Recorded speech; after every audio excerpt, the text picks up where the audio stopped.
working with the organization in place of war and are connected with each other through a project called 100 Agents of Change. I'm going to hand over to them so they can tell you all about it. Rhona is here. Robert will come up. Yeah, I don't know if you can. Oh, yeah, you can. There we go. Wicked. I think there's Robert. Hey, Robert. Nice to see you. Can we hear Robert too? Can we hear you? Can you hear me? Oh, Hi. we can hear you now. Thank you. Okay. Would you like to kick us off then? Yeah, thank you so much. I mean, and thank you, Cassandra, if I got that right. That was a really nice intro. I just, maybe we'll start with the role I play at the organization I'm representing currently for this forum. That's In Place of War. And I am a board observer or advisor for In Place of War, which is basically an organization that interrogates the role of peace, the role of the arts in areas of conflict, and hence the name, In Place of War.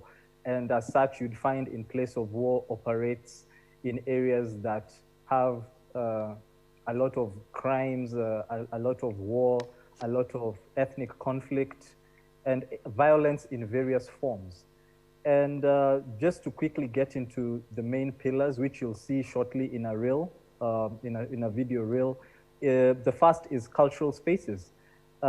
In Place of War tries to work with communities all over the world, change makers such as myself and my organization, which I'll talk about shortly, by creating spaces where artists, entrepreneurs, basically activists can come together and see what they can do about changing their local situation. The other thing is they work in education and entrepreneurship, and that is a very big part of what some of their change makers do. Just to draw on an example from Uganda, we have Benny, who is a hip hop artist, but they work with bee farming. They have bees, they keep bees, and they sell honey. And this business model actually supports their hip hop work. So that again is an example of the second pillar, which again you'll see shortly. And the last pillar of In Place of War is their artistic collaboration. And perhaps this is the one I've been most privy to, where In Place of War not only creates these cultural spaces or engages with these young entrepreneurs, but kind of creates a platform where they can get to know each other and work together. And I will speak later about a collaborative project, a couple we've done with them. But very quickly, before I hand over to the reel, I'll just mention my organization, or where I work, is Mau Arts. And Mau Arts, we're based in Nairobi, Kenya, where I am right now, I'm speaking from. And we have a two-pronged approach to how we operate. The first is we're a production house. We create content in the visual arts, film, graffiti, music, you name it. So we get commissioned work. But the second thing is, and this is the second part of what we do, we plow back profits from these commissions for our in-house social change work. So for example, we have a number of subsidized masterclasses in the arts. We have a number of community projects. And why we chose this model is so that we do not always rely on external support, because that model is not sustainable. So I think I've covered an overview of what Mau Arts does, what In Place of War does. I think now maybe I will hand back to you, and maybe we could just have the show reel of In Place of War, which actually speaks better than what I've said in the past 5 minutes. Thank you so much for explaining about Mau Arts Centre. Robert's a real legend, and they're doing some amazing work out there. I don't know if we could get Robert back on the screen. That would be fab. Yeah. Hey, Robert. Hey. Hi. So yeah, I just wanted to touch upon on our last few minutes. I don't know how much. Excuse me. Water's repeating on me. How much time we've got left?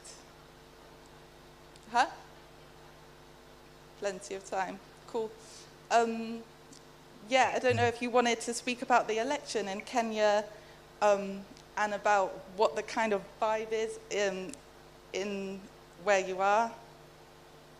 Yeah, thank you for that question. I guess right now, many people who are outside the country, our country, Kenya, may not be so familiar with our political history, but the more recent history that stretches back to about 30 years back, let's say from around 1990 to about now, every election from that time up till now has been really contested in one way or the other. And sadly, in 2007, we had a really nasty instance of post-election violence, which kind of polarized the country. We are a bit over 45 documented ethnic communities in this country. And obviously, when you have such a rich cocktail of culture and rich mix of varying kind of communities, there'll always be a strive for resources. And sadly, politicians usually use that to polarize the public. So I'm not a prophet of doom, I'm a very optimistic guy, but I think right now it's relevant to talk about the elections because the Kenyan youth population is growing at an increasing rate. What I mean is there are more young people, and by that I mean people who are below the age of 35 are more, and these are the people who form a larger segment of the voting demographic.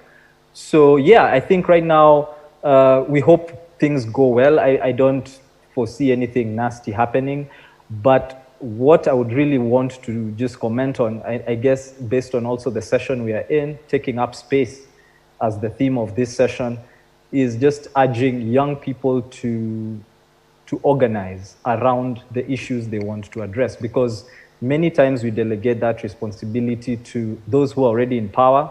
It is their responsibility, but sometimes we disavow our role in holding them accountable. So I think I've said so much about the election, sorry Rhona, but I think the main point is I just encourage young people, not just at home, but everywhere, even in Coventry and all over the world, to take ownership of the political process. Amazing, thanks Robert. I thought we had to touch upon that because we were saying before, you were saying to me, Robert, that you can't have a conversation at the moment in Kenya without talking about the election.